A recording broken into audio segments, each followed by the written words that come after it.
Dulu, hanya suara angin dan gelombang yang berbisik di Pulau Batang Pele, Mayafun, dan Kawe. Burung cendrawasih menari bebas di bawah langit yang nyaris tanpa celah. Raja Ampat bukan sekadar gugusan pulau.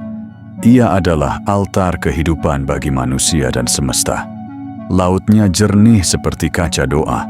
Karangnya rumah bagi ribuan spesies yang tak ditemukan di tempat lain di muka bumi.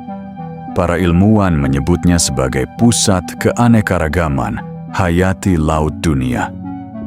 The crown jewel of the coral triangle, begitu mereka menyebutnya.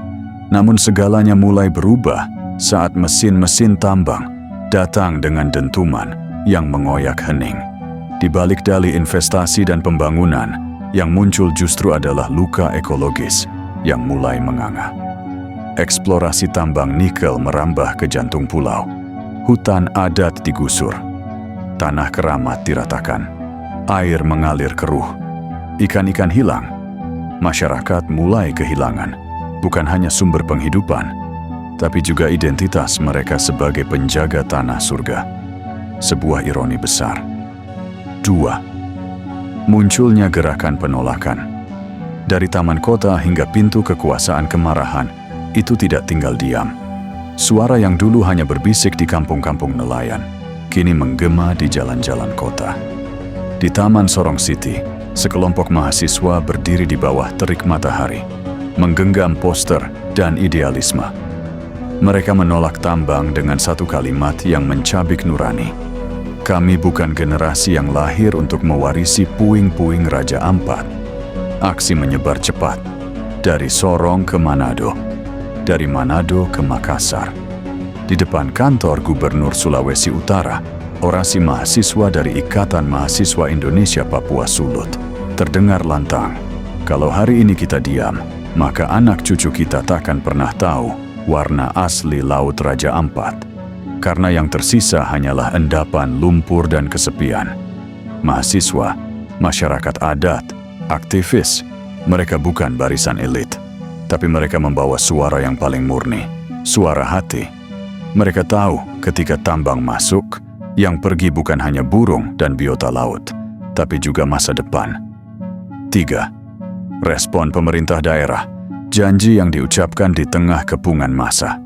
Di hadapan massa aksi yang mengepung kantor Gubernur Papua Barat Daya, Elisa Kambu berdiri. Wajahnya serius, nada bicaranya tegas. Ia menyampaikan sebuah pernyataan yang mengandung harapan dan sekaligus pengakuan. Saya sudah bertemu Menteri Pariwisata.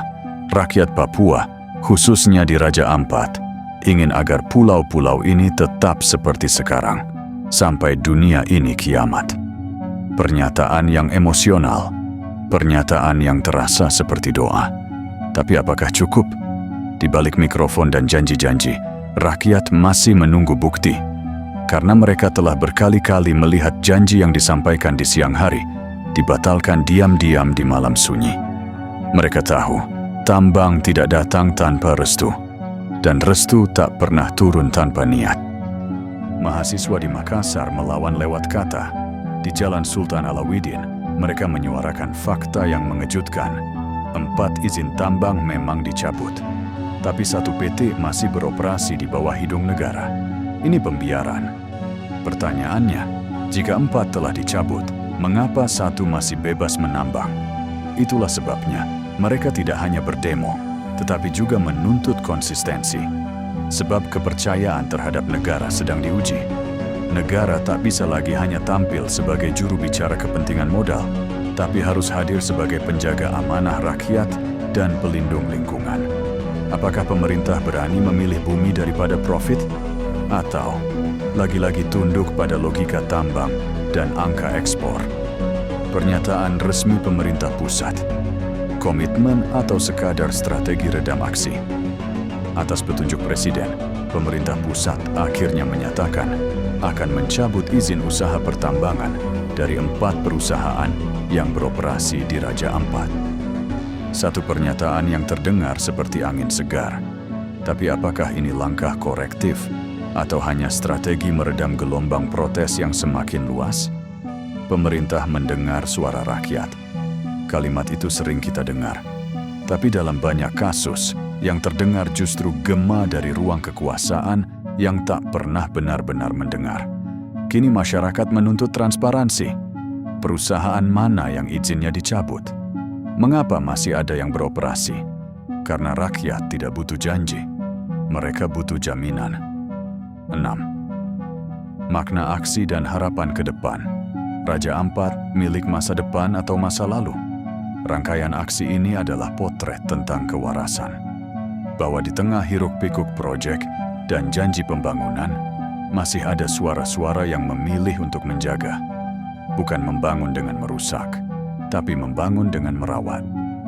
Penolakan tambang di Raja Ampat bukan sekadar peristiwa lingkungan. Ia adalah simbol. Sebuah perlawanan terhadap model pembangunan yang menindas atas nama pertumbuhan.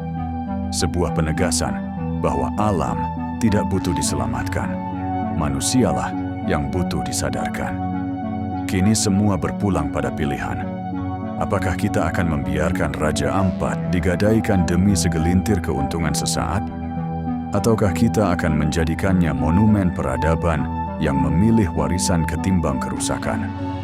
Raja Ampat bukan hanya milik orang Papua, ia adalah milik dunia. Tapi lebih dari itu, ia adalah titipan anak cucu yang belum lahir.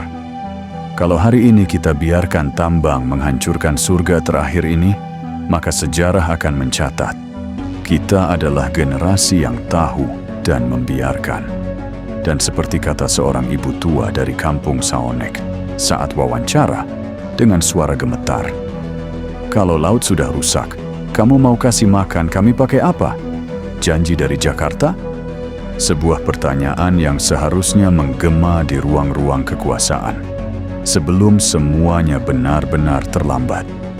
Di balik kerusakan yang tampak di permukaan, tanah yang digali, laut yang tercemar, hutan yang terbakar, selalu ada tangan-tangan tak terlihat. Tangan-tangan yang tak pernah kotor oleh lumpur tambang, tapi menggenggam kuasa menentukan nasib pulau. Raja Ampat bukan hanya incaran karena keindahannya. Ia menyimpan cadangan nikel berkadar tinggi, logam strategis untuk baterai kendaraan listrik dan industri hijau global. Ironis bukan? Alam dirusak demi menyuplai bahan ramah lingkungan. Sumber data menunjukkan bahwa beberapa perusahaan pemegang izin usaha pertambangan (IUP) di Raja Ampat memiliki afiliasi dengan kelompok bisnis besar, bahkan tersambung ke elit nasional. Nama-nama ini sering bersembunyi di balik akronim korporasi dan dokumen teknis yang sulit dibaca rakyat. Dan ketika izin mulai dipertanyakan, narasinya berganti. Dari eksploitasi menjadi eksplorasi, dari tambang menjadi pengembangan sumber daya berkelanjutan. Kata-kata memang bisa dipoles, tapi realita di tanah tetap memerah. Apakah Raja Ampat sedang diubah menjadi halaman belakang dari kepentingan industri global? Sebuah pertanyaan yang menggantung di udara, menuntut kejujuran, bukan klarifikasi. Di Pulau Kawe, masyarakat adat Moi dan Maya hidup berdampingan dengan alam. Mereka punya istilah untuk tanah. Mama. Tanah bukan objek ekonomi, tapi ibu yang menghidupi. Namun sejak peta tambang dirilis, batas tanah adat mulai diklaim sebagai kawasan industri. Surat izin tambang muncul lebih dulu sebelum dialog adat dimulai. Peta konsesi perusahaan dicetak lebih cepat dari peta keberadaan kampung. Saya lahir di tanah ini, tapi tiba-tiba tanah saya disebut milik perusahaan, kata Yohana, seorang ibu adat dari kampung Salio. This is not development. This is a dispossession.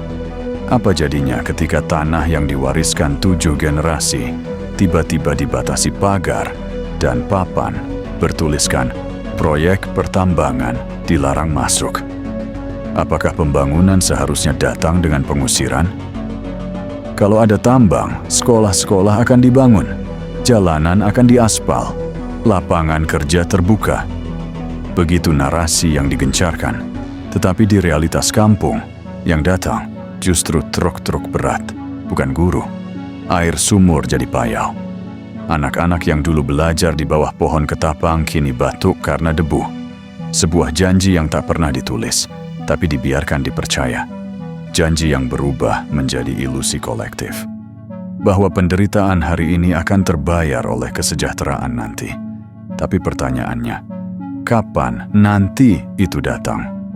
Kita terlalu sering menyaksikan skenario ini. Pulau-pulau yang dijanjikan kemajuan hanya untuk ditinggalkan saat cadangan habis. Dan akhirnya, yang ditinggalkan hanya luka, limbah, dan kenangan. Sejarah tak pernah netral. Ia adalah catatan dari keputusan-keputusan yang diambil oleh manusia yang punya kuasa dan oleh manusia yang memilih diam. Jika hari ini kita biarkan tambang merajalela di Raja Ampat, maka kita bukan hanya mengeksekusi keindahan, tapi juga membunuh harapan masa depan. Mereka yang berdiri di jalan, mengangkat spanduk dan suara, bukan sekadar aktivis. Mereka adalah saksi. Mereka adalah benteng terakhir agar anak-anak Papua bisa berenang di laut yang sama, memancing di dermaga yang sama, dan melihat burung yang sama seperti leluhur mereka. Dan kini, pilihan itu terbuka lebar. Apakah Raja Ampat akan menjadi narasi kesuksesan konservasi dunia? Atau akan berubah menjadi catatan kaki dalam daftar panjang pulau-pulau yang ditinggalkan setelah dikuras? Raja Ampat tidak butuh banyak. Ia hanya butuh satu hal, dilindungi. Karena jika surga terakhir ini pun tak bisa kita jaga, apa yang tersisa dari kata peradaban? Dan jika tanah leluhur pun bisa digadaikan demi angka di laporan ekspor, apakah masih ada tempat di dunia ini yang benar-benar suci? Sebab setiap generasi akan meninggalkan warisan. Pertanyaannya tinggal satu. Apakah kita akan mewariskan keindahan atau kehancuran? Raja Ampat bukan sekadar gugusan pulau yang eksotik. Ia adalah cermin, tempat bangsa ini melihat wajahnya sendiri. Dan kini, cermin itu mulai retak. Dihantam oleh ketamakan, diabaikan oleh kebijakan, dan dicemari oleh ambisi yang tak kenal batas. Dari Pulau Batang Pele hingga Kawe, dari teriakan mahasiswa di Sorong, hingga suara lirih ibu-ibu adat di kampung pesisir. Semuanya menggema satu hal. Kami tak ingin ditambang, kami ingin hidup. Sebuah kalimat sederhana, tapi menohok. Karena di dunia yang dibanjiri jargon pembangunan, hidup kadang jadi komoditas, dan alam jadi korban pertarungan angka dan kepentingan. Gubernur Papua Barat Daya telah bicara lantang. Raja Ampat akan tetap seperti ini sampai dunia kiamat. Kalimat yang menggugah, tapi juga menjadi beban. Sebab janji itu bukan sekadar retorika politik. Ia adalah kontrak moral yang akan diuji oleh waktu dan uang. Dan rakyat, seperti biasa, hanya bisa berharap bahwa janji tak berubah jadi dusta. Bahwa komitmen tak dijual murah kepada pemilik saham. Bahwa pariwisata berkelanjutan bukan jadi topeng bagi tambang yang menyamar. Kini, semua mata tertuju pada pemerintah pusat. 4 izin tambang disebut telah dicabut, tapi 1 masih bertahan. Dan di celah itu, sejarah bisa berubah. 1 lubang tambang bisa menjadi luka yang tak pernah sembuh. Pertanyaannya, apakah pemerintah berani memilih sejarah yang benar? Atau akan membiarkan Raja Ampat jatuh perlahan, diam-diam, hingga akhirnya terlambat? Karena jika surga terakhir ini gagal kita lindungi, maka sejatinya kita telah gagal sebagai bangsa. Raja Ampat adalah titipan, bukan warisan yang bisa dijual. Ia bukan proyek investasi, tapi janji kepada anak cucu. Dan sejarah akan mencatat siapa yang berdiri dan siapa yang membiarkan. Alam boleh diam, tapi penderitaan akan bersuara. Saat tambang menembus tanah, yang terdalam sebenarnya bukan batu, tapi harga diri bangsa.